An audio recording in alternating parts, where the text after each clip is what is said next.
It smelled like furniture, not war. The German engineers gathered around the wreckage in a dim hangar outside Hamburg, their white coats already stained with graphite and oil. A Mosquito bomber, captured almost intact after being forced down in a farmer's field, lay disassembled under floodlights. Its pale wooden panels looked absurdly domestic, like something stolen from a carpentry shop rather than the sky.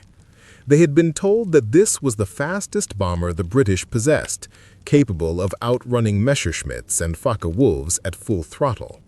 That claim seemed impossible to the Luftwaffe's engineers, belonged to the past, to biplanes and museums, not to the era of jets and high-octane fuel. Dr. Karl-Heinz Henkel, a senior materials analyst from the Luftfahrt Ministerium, adjusted his spectacles and tapped one of the panels with a knuckle. The sound was not metallic, but dull and resonant, like knocking on a coffin. "It's plywood," he murmured, disbelief creeping into his voice. Around him, technicians laughed quietly. A wooden bomber? The English must have run out of aluminum. They expected splinters and sawdust, not a weapon that had humiliated their air defenses for nearly 2 years. Outside, rain hissed against the hangar roof. Inside, the smell of phenolic resin filled the air, sharp, sweet, and chemical, something between varnish and burned sugar. It clung to their clothes and throats as they worked. They began cataloging every component with the precision of surgeons. No rivets, no welds. Each panel had been bonded, not bolted. The seams were seamless, so smooth they reflected light like polished marble. When Henkel tried to separate 2 layers with a chisel, the blade snapped. He frowned. "This is not carpenter's glue," he said. "Whatever they used, it's stronger than the wood itself." His assistant suggested it might be some kind of resin, perhaps bakelite. Henkel shook his head. Bakelite was brittle. This was elastic, heat-resistant, almost alive. If you're new here and you want real, immersive World War II stories that put you in the cockpit, in the trenches, and behind enemy lines, subscribe now. Most people scroll past history, but you're here to experience it. So hit subscribe and like the video. The mission's only just begun. They began cataloging every component with the precision of surgeons. No rivets, no welds. Each panel had been bonded, not bolted. The seams were seamless, so smooth they reflected light like polished marble. When Henkel tried to separate 2 layers with a chisel, the blade snapped. He frowned. "This is not carpenter's glue," he said. "Whatever they used, it's stronger than the wood itself." His assistant suggested it might be some kind of resin, perhaps bakelite. Henkel shook his head. Bakelite was brittle. This was elastic, heat-resistant, almost alive. He placed a fragment under a magnifying lens and saw fibers fused together like the grain of living tissue. What unsettled the most was the craftsmanship. Each curve of the fuselage had been molded with a sculptor's precision. The British had built an airplane the way one builds a violin, layer by layer, tone by tone. Every contour served a purpose, reducing drag, channeling air, hiding strength beneath elegance. As the Germans measured, recorded, and photographed, something strange happened. The laughter faded. The more they touched the Mosquito, the less they mocked it. They began to sense intelligence behind every joint, as if the craftsmen who built it had anticipated their disbelief. By midnight, the floor was littered with sawdust sketches and coffee cups. Henkel sat back, rubbing his temples, surrounded by fragments that refused to make sense. The numbers on his clipboard didn't lie. This toy airplane had achieved speeds that their best metal bombers couldn't match. Somehow, wood had defeated steel. He looked at the pale curve of a wing root under the light and whispered to himself, "How?" The irony gnawed at him. Germany, The land of precision engineering was being outpaced by a bomber glued together in furniture factories. Outside, the hum of night bombers echoed faintly over the city, the distant sound of an empire eroding. In that hangar, among the scent of glue and wet wood, something shifted. The question was no longer whether the Mosquito worked, but why, and what secret hid within the glue that made it unstoppable. In 1938, when the world was preparing for another mechanized war of steel, one man stood before the British Air Ministry with a proposal that seemed almost insulting.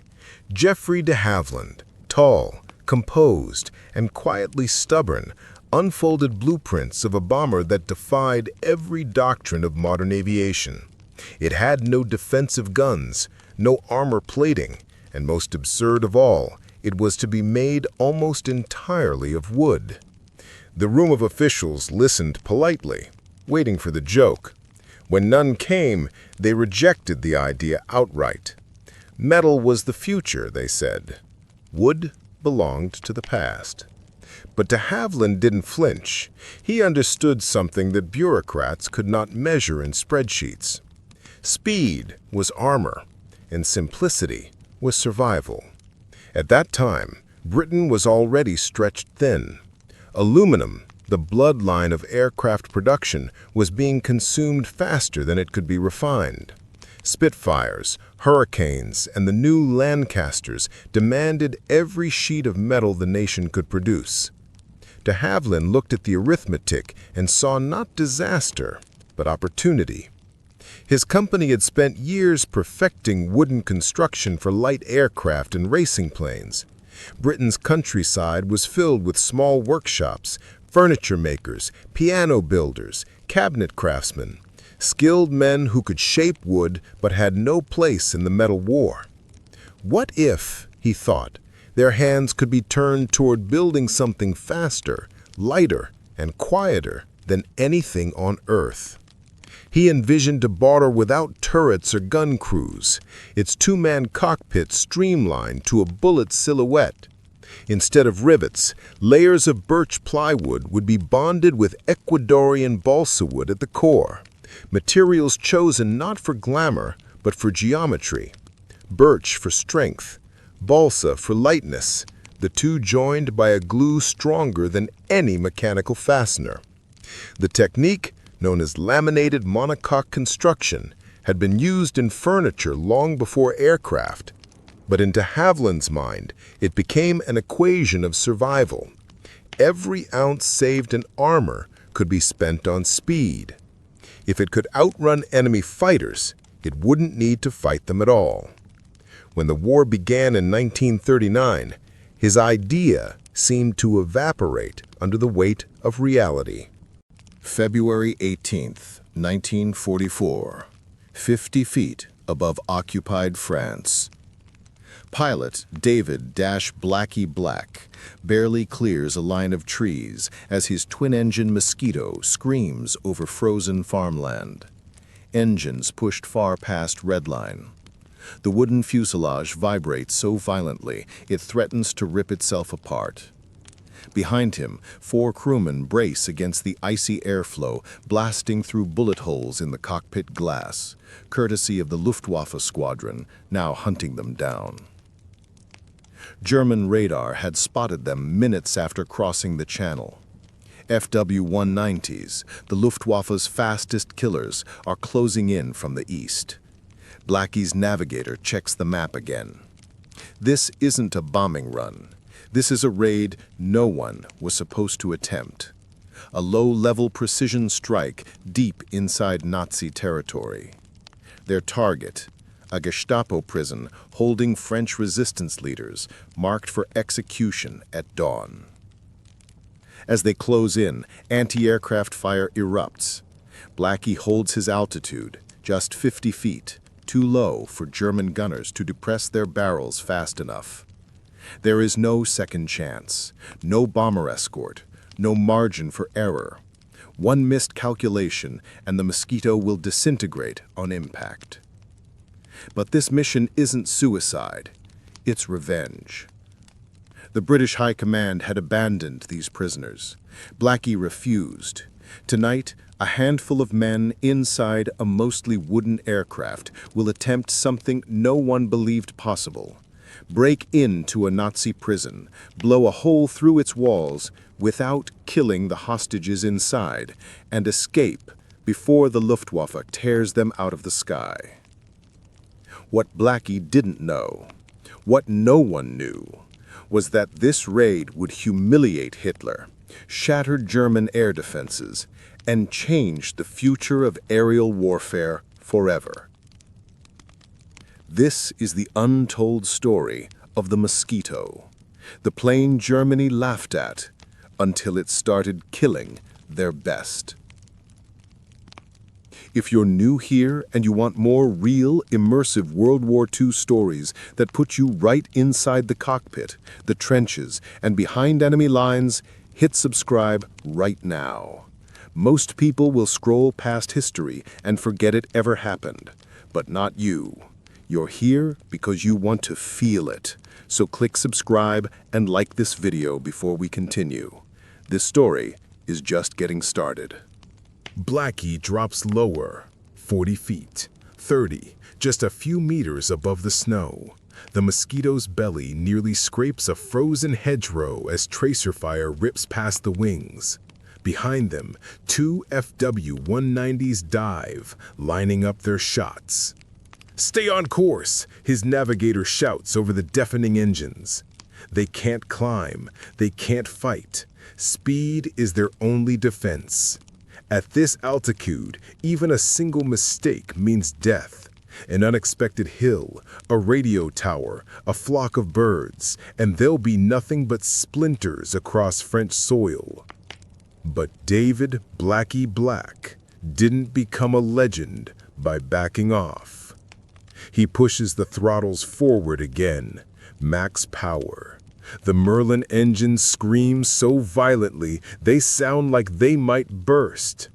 The Mosquito shudders, but holds. Because it isn't just any aircraft. It's the de Havilland Mosquito, built not from armor and steel, but from wood. When it was introduced, German engineers laughed. Luftwaffe command called it a toy. Göring mocked it in a speech, bragging, "The British could only build wooden planes. We shot them down by the dozens." He was wrong. The Mosquito didn't need armor. It didn't need guns. It didn't need escort fighters. It survived because nothing could catch it. It flew faster than Spitfires. It outran Me-109s. It even outpaced Germany's first jet fighter, the Me-262, because while the Germans obsessed over steel, the British built a ghost. A ghost too fast to hit. A ghost too light to stop. A ghost that kept haunting Nazi Germany again and again. And now, deep over occupied France, it is about to make its most impossible raid. Luftwaffe radio intercepts are already screaming Blackie's position to every German airbase within 200 miles. If he doesn't blow that prison wall in the next 3 minutes, the prisoners will be executed, and his crew will die in a firestorm of German fighters. And yet, this mission almost didn't happen at all. When Blackie first proposed rescuing the prisoners, British High Command rejected the plan. Too risky, too precise, too insane. But Blackie had 3 things the desk men in London didn't. A target worth dying for. A revenge story carved into his soul. And the only plane fast enough to pull off the impossible. Tonight, the world would discover why the Mosquito, once mocked as a wooden joke, was feared by every German pilot who ever faced it. Because this isn't just a rescue mission. This is a warning. September 19, 1942, 27,000 feet above Berlin. The sky should have belonged to Germany. The Reich told its people the Luftwaffe ruled here, absolute, unchallenged. But on this morning, something slipped through their airspace that shattered that illusion forever. Oberlieutenant Wilhelm Jorns tightened his grip on the control stick of his Messerschmitt Bf-109G. The supercharger screamed, the DB-605 engine bled in the red, yet the aircraft ahead of him, tiny, sleek, impossibly fast, was pulling away. This was no normal enemy. It had no gun turrets, no armored belly, no heavy tail guns, just a smooth, slender frame that looked wrong for war, like something that didn't belong here. It looked weak. It looked like wood. Jorns blinked hard, adjusting his gun sight. Twin engines, long glass nose, no escort, no drag, no fear. "He's accelerating," Jorns transmitted. "Static," answered him. He pushed throttle past combat limit, engine temp climbing, fuel vanishing, airframe shuddering at max speed. The British plane kept pulling away. If you're new here and you want more real, immersive World War II stories that put you right inside the cockpit, the trenches, and behind enemy lines, hit subscribe right now. Most people will scroll past history and forget it ever happened, but not you. You're here because you want to feel it. So click subscribe and like this video before we continue. This story is just getting started. For 8 minutes, he hunted it. For 8 minutes, he lost. The humiliation was total. He had just met the de Havilland Mosquito, the aircraft Germany had mocked as a British joke, a plywood toy, a wooden coffin for naive pilots. But this wasn't a joke. It was a warning. And inside Berlin, powerful men were about to panic. Months before that encounter, Nazi intelligence had already received a report about this aircraft, and they laughed. That would be their first mistake. In early 1941, German operatives in neutral Sweden intercepted blueprints for a new British long-range aircraft. The analysis made no sense. A bomber made almost entirely from wood. No guns, no armor, no defensive crew. The Luftwaffe's engineering board dismissed it instantly. Impossible, British desperation propaganda. No bomber survives without guns. But the British engineers behind the Mosquito didn't care about survival. They weren't building another bomber. They were building something else. Something engineered to exploit a weakness in German aircraft design so brutal, so obvious, that no one saw it coming. The Mosquito was not built to fight. It was built to outrun war itself. While RAF bombers were being torn apart over Germany, a small group of designers secretly rejected the entire doctrine of air combat. Why dogfight? Why fly in huge vulnerable formations? Why trade lives in the sky when you could simply fly faster than death? The Mosquito was born from a ruthless idea. If they can't catch you, they can't kill you. Wood made it lighter. No guns made it faster. No armor meant no drag. 2 Merlin engines transformed it into something new, a ghost that could invade sky and vanish before fighters could react. It didn't just break German engineering, it humiliated it. Berlin would feel that humiliation first. January 30th, 1943. While Hermann Göring prepared a national broadcast celebrating Hitler's 10th year in power, a flight of mosquitoes approached Berlin at high altitude. Radar reported a small threat. Interceptors launched. Too late. The Mosquito bomber reached Berlin first. It dropped its payload, not on a military base, but directly on Göring's broadcast station. His speech to the nation cut off mid-sentence as shrapnel ripped through the studio. Göring was humiliated in front of the entire country. At 3 p.m., he tried again at a second location. A second Mosquito bombed that building too. Germany never forgave that insult, and Hermann Göring never recovered from it. That was the day Germany stopped laughing at the wooden plane. That was the day fear began. The Luftwaffe called an emergency conference. Reports came in from every air division across occupied Europe. Same story, same failure. Interception attempt unsuccessful. Target escaped. Contact lost. Aircraft climbed beyond pursuit ceiling. Enemy moved as if immune to interception. German fighter doctrine collapsed in real time.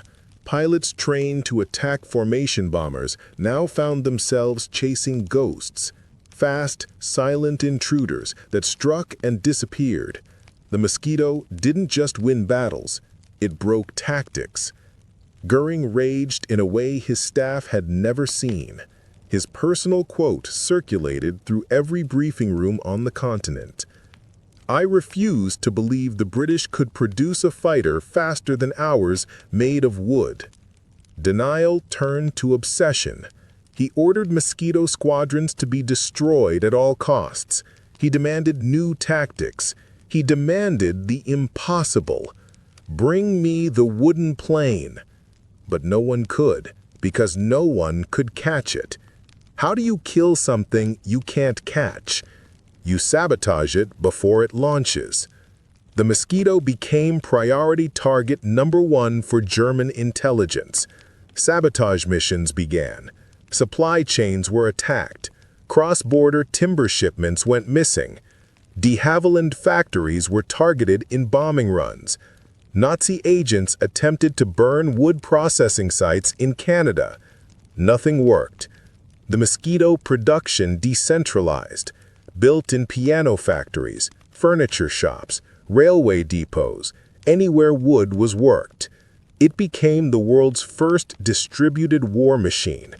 Germany couldn't bomb it out of existence because it was everywhere. And the most humiliating part? It was being built by civilians, craftsmen, carpenters, cabinet makers, while Germany spent fortunes on over-engineered monsters like the Me-210 and He-177, both catastrophic failures. The Mosquito didn't care. It kept coming. Germany escalated. The Mosquito escalated harder. New mission types arrived. Low-altitude ocean strikes against U-boats, surgical bombing runs on Gestapo headquarters, Pathfinder missions guiding heavy bombers, night fighter missions hunting German aircraft, and psychological raids that hit cities with zero warning. It was versatile, elegant, deadly, everything German aircraft were not. Then came Operation Jericho, the mission that turned the Mosquito from a fast bomber into a legend. France, February 18, 1944, 11 a.m.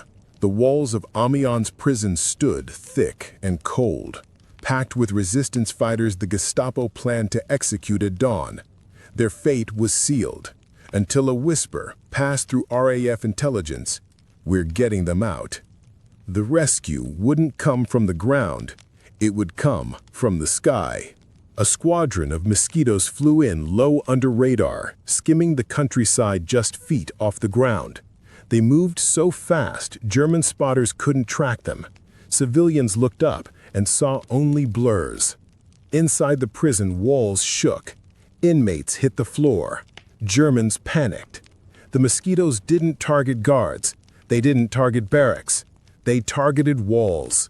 They carved a hole in the prison itself. Precision bombing at less than 100 feet altitude. Impossible. Insane. Perfect. Hundreds escaped before German reinforcements arrived. It was one of the most daring rescue missions in aerial history. The Mosquito wasn't just a plane anymore. It was a message. We will go anywhere. We will strike anything. And you will never stop us. By 1944, the Mosquito had become more than a problem. It was a humiliation. Every time German command promised control of the skies, mosquitoes appeared to disprove it.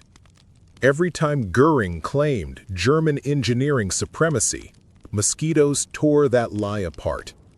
The damage wasn't just military, it was psychological, it was personal. Inside the Luftwaffe collapse, German squadrons began refusing mosquito interception missions. They didn't say it out loud, but every pilot knew mosquito hunting was suicide for engines. You could push your Bf-109 or FW-190 to full power trying to catch one, but within minutes, the temperature hit red. Engines seized, fuel ran dry, turbos failed, rudders ripped apart. The official term for this in Luftwaffe reports was operational fatigue. Pilots had a different phrase, the mosquito curse. Some swore the aircraft wasn't just fast, it was alive. It moved before you did. It climbed when you chased. It dove when you fired. It vanished into cloud and reappeared behind you. German pilots weren't afraid of dying. They were afraid of being made fools of. Nothing in war is worse than being hunted by something you can't catch. Nazi pride tried to fight back and failed. Germany tried everything. Me-410 Mosquito Hunter Project, outrun it with speed, failed. Heinkel HE-219 Night Interceptor, fight it at night, failed. D-335 File, twin-engine push-pull speed demon, too late. V-1 and V-2 revenge weapons, irrelevant. Mosquitoes destroyed launch sites. Nothing worked. The Mosquito killed programs by existing. Entire divisions were forced to reorganize. German strategy had to shift from offense to defense. Speed had rewritten the laws of air combat, and Germany had no answer. Göring's confession. In a private briefing recorded by Allied intelligence after the war, Hermann Göring admitted a truth that shattered German air doctrine. It makes me furious when I see the Mosquito. I turn green and yellow with envy. The British, who can afford aluminum better than we can, spare it. They build their planes of wood. He finally understood. The Mosquito didn't just use speed. It used humiliation as a weapon. The most dangerous version of all. The Mosquito FB-6 fighter bomber changed the war. It didn't just outrun German fighters, it hunted them. Night after night, Mosquito crews stalked German aircraft in the dark, intercepting bombers, ambushing fighters, tearing apart supply lanes. German bomber crews had a name for the Mosquito, Der Splintered Toad, the splinter of death. It struck fast, it killed clean, it evaporated into the sky. But the Mosquito wasn't finished. Hitler still controlled Europe by terror. He had allies. He had propaganda. He had secrets buried in the shadows. And the Mosquito? It was built to go into shadows. They didn't fear enemy fighters. They didn't fear anti-aircraft guns. What every pilot feared was their own wings ripping off mid-flight. In 1943, the Air Force faced a problem so deadly it was classified. The wings were failing. Entire bombers tore apart in the sky, killing dozens at a time, not from enemy fire, but from their own aircraft coming apart under stress. Reports came in from every squadron. Pilots swore they heard wings creak and scream at high altitude. Tail gunners watched metal bend and ripple during sharp turns. Command ignored them. Engineers on the ground blamed pilots for improper aerial maneuvering, and headquarters blamed the chaos of war. Nobody listened until it was almost too late. One mission over the North Atlantic turned the suspicion into horror. 30 B-17s cut through a frozen sky, fighting brutal headwinds. In bomber number 27, the pilot heard a metallic shriek, like steel screaming inside the wing. Then came the cracking. The left wing fractured, ripping in half. The aircraft broke apart, and the crew was thrown into the sky. They never even saw an enemy. Their plane simply destroyed itself in midair. The official report blamed turbulence. Privately, the investigation revealed a chilling truth. The B-17's wing design had a hidden structural weakness.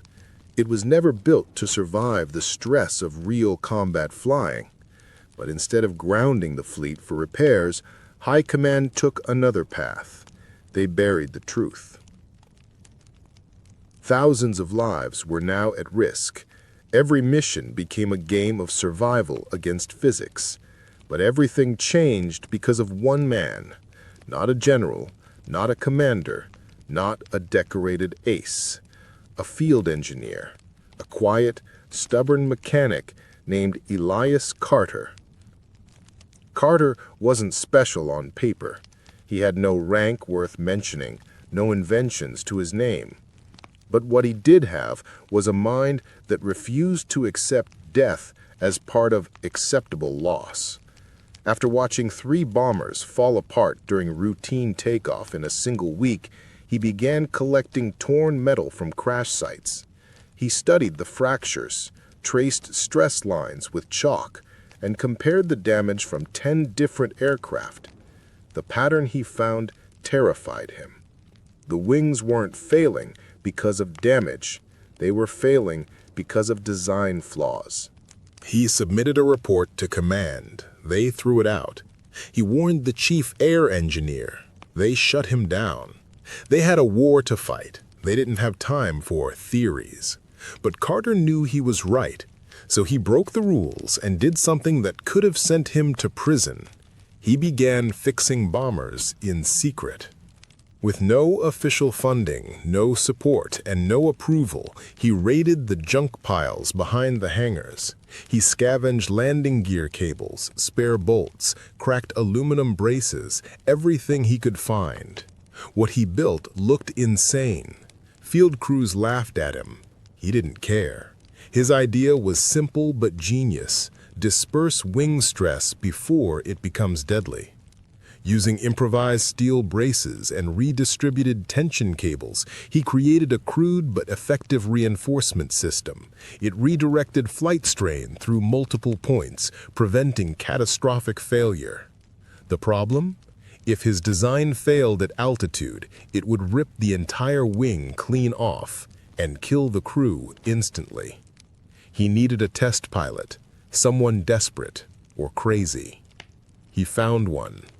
At dawn, a modified B-17 was rolled onto the runway. No markings, no paperwork.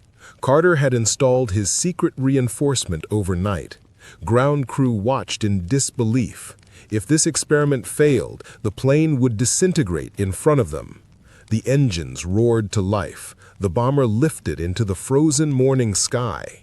2,000 feet, 5,000, 10,000. The test pilot threw the aircraft into a hard banking turn, the exact maneuver that had destroyed so many bombers. The wings groaned under pressure, and the metal flexed. Then something incredible happened. The strain stabilized. Carter's design held. For a moment, everyone on the ground believed they were witnessing a miracle of instinctive engineering. And then, just as hope appeared, fire erupted from the left engine. The bomber spiraled out of control, and Carter could only watch, helpless, as his illegal invention and everyone on board vanished into the clouds. What happened next would ignite a war inside the Air Force itself, a war not fought with bullets and bombs, but with pride, politics, and power. Because what Carter built didn't just save one plane, it had the power to save an entire air fleet, and that made him very dangerous. October 14th, 1943. 25,000 feet above Germany, Staff Sergeant Michael Romano crouches in the cramped tail section of his B-17, hands gripping twin 50-caliber machine guns that weigh more than he does. Through the small plexiglass window, he watches a Focke-Wulf 190 positioning for an attack run. 6 o'clock low, the bomber's most vulnerable angle. Romano squints through his ring and bead sight, the primitive aiming system, essentially two metal posts he must align with his target, offers no compensation for speed, no calculation for deflection, no help whatsoever as both aircraft hurtle through the sky at combined closing speeds exceeding 500 miles per hour. He fires. Tracers arc harmlessly behind the diving fighter. The FW-190's cannons flash. 20-millimeter shells tear through aluminum like tissue paper. This scene repeats itself 291 times today across the 2nd Schweinfurt raid. The 8th Air Force dispatches 291 B-17 Flying Fortresses deep into Germany without fighter escort. By nightfall, 60 bombers, more than 20% of the attacking force, will be shot down. Another 138 return so badly damaged they'll never fly again. 600 American airmen are dead. The mathematics are brutal and unsustainable. At this rate, no bomber crew will statistically survive their required 25 missions. Post-mission analysis reveals the grim truth. Tail gunners, supposedly the bomber's last line of defense against the preferred German attack angle, achieve hit rates below 8%. Fighter pilots need merely attack from the rear, endure a few seconds of inaccurate return fire, and methodically destroy America's billion-dollar strategic bombing campaign, one fortress at a time. Senior commanders gather at 8th Air Force Headquarters in High Wycombe, England. The defensive armament supposed to make the B-17 a flying fortress has failed catastrophically. Without a solution, daylight precision bombing, the entire strategic doctrine faces cancellation.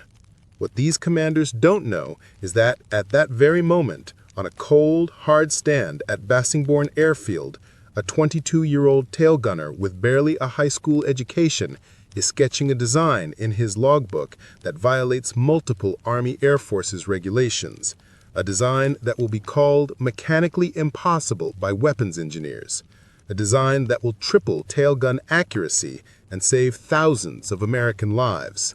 This is the story of the innovation they tried to ban, and the gunner who refused to stop.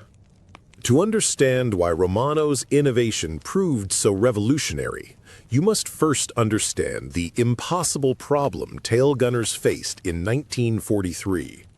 The B-17 Flying Fortress entered combat with a defensive philosophy borrowed from naval warfare, bristling with enough machine guns to create overlapping fields of fire.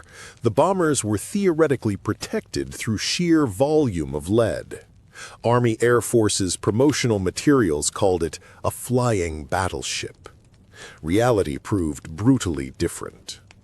Staff Sergeant Michael Romano reported to Bassingbourn Airfield, England, in August 1943 as a replacement tail gunner for the 91st Bomb Group. He was a former factory worker from Pittsburgh, no college degree, no engineering background, barely 19 years old when he enlisted. The Army trained him for 6 weeks how to clear jams, estimate range, and pray his shots connected. His assigned position, the tail gunner station, was barely larger than a coffin. He had to kneel on a bicycle seat, feet braced against the aircraft structure, hands wrestling 84-pound Browning M2 machine guns through a cramped field of fire. The guns pivoted on a simple yoke mount. His aiming system consisted of a ring and bead sight, a metal circle with a post at the front, like sights on a frontier rifle. To hit a diving fighter, Romano had to estimate the target's speed relative to his own aircraft, calculate deflection angle, where to aim ahead of the target, compensate for bullet drop over distance, execute all calculations while wearing bulky gloves in -40 degrees temperatures, fire before the German pilot's cannons with 4 times his range, and hope his shots landed before his tail position was turned into shrapnel. Expert gunners from peacetime aerial gunnery schools attempted the same shots under controlled conditions. Their hit rates barely exceeded 12%. In combat, stressed, oxygen-deprived, and under fire, actual hit rates plummeted to 6 to 8%. The Luftwaffe recognized this vulnerability immediately. German fighter tactics evolved throughout 1943. Attack from 6 o'clock level or low, accept 15 to 20 seconds of inaccurate tail gunfire, close to 200 yards, and unleash devastating 20mm cannon strikes. Luftwaffe after-action reports described B-17 tail positions as marginally dangerous, accuracy insufficient to deter attacks. August 17, 1943, First Schweinfurt raid. 60 bombers lost. October 8, 1943, Bremen raid, 30 bombers lost. October 10, 1943, Münster raid, 30 bombers lost. The 8th Air Force hemorrhaged bombers faster than factories could replace them. General Henry Hap Arnold, commanding general of the Army Air Forces, received casualty reports in Washington and questioned whether daylight bombing remained viable. Engineers proposed solutions: more guns, bigger caliber, powered turrets. Boeing's Cheyenne Modification Center began designing an improved tail turret, but development timelines stretched into 1944.